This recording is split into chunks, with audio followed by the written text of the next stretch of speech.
to the Voice of America in French.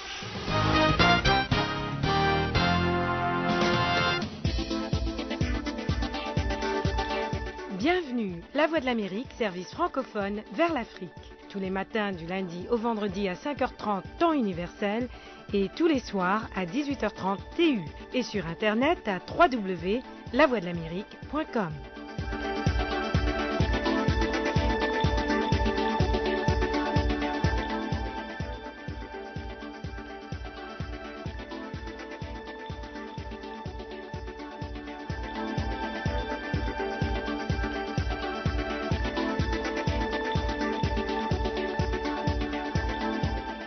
Le Monde aujourd'hui, édition pour l'Afrique centrale, chez Robin Dorsil à Washington. Bonsoir. Au sommaire ce soir, en RCA, des leaders musulmans et chrétiens dénoncent les exactions commises durant la dernière rébellion.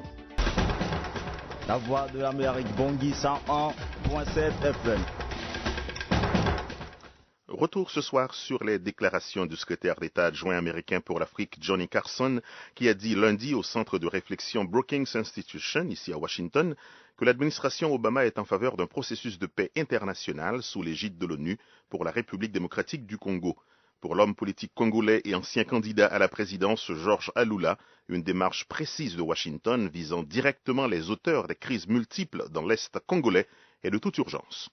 On connaît les responsables des exactions qui ont lieu à l'est de la RDC. Il faut agir sur les responsables de ces exactions. Le groupe M23, qui n'est autre que la fusion du RCD avec le CNDP et y compris les éléments du FDLR, qui composent ces groupes de M23, il faut prendre une action pour que ces gens qui sont composés en majorité de Rwandais puissent retourner chez eux, qu'ils aillent faire un dialogue inter-rwandais au Rwanda pour établir la démocratie dans leur pays. Je vous arrête là, Georges Alula. Vous avez parlé des FDLR. Ne sont-ils pas les ennemis jurés du M23 ? Pas du tout, mais alors pas du tout. Les zones d'exploitation des ressources naturelles du Congo contrôlées par les FDLR, l'exportation des matières premières qui sortent de ces zones passe par Kigali. Alors expliquez au monde comment est-ce que les matières premières qui proviennent des zones ennemies puissent transiter par le Rwanda alors qu'ils sont ennemis avec le gouvernement rwandais. Donc tout ça sont des astuces que nous avons compris, que j'ai largement dénoncé dans mon livre sur les génocides économiques ignorés au Congo. Il en est de même pour les zones contrôlées par les soi-disant LRA pour l'Ouganda. Donc le pillage des ressources naturelles du Congo s'est fait à travers Kampala et à travers Kigali. On parle maintenant du déploiement possible d'une brigade d'intervention qui serait intégrée à la MONUSCO dans l'est de la RDC.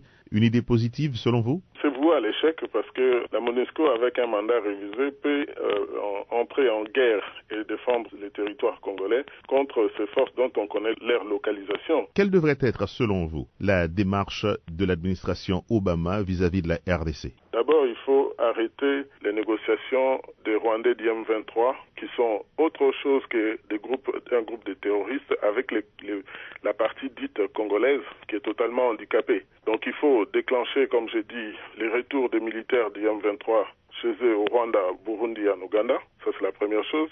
La deuxième chose, c'est qu'il faut imposer un calendrier de dialogue inter-rwandais au Rwanda afin de faciliter les retours de forces négatives dans leurs pays respectifs.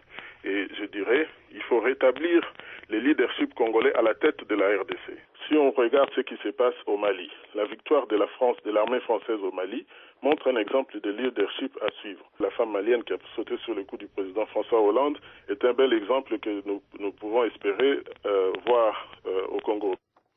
L'homme politique congolais Georges Alula joint à Paris sur le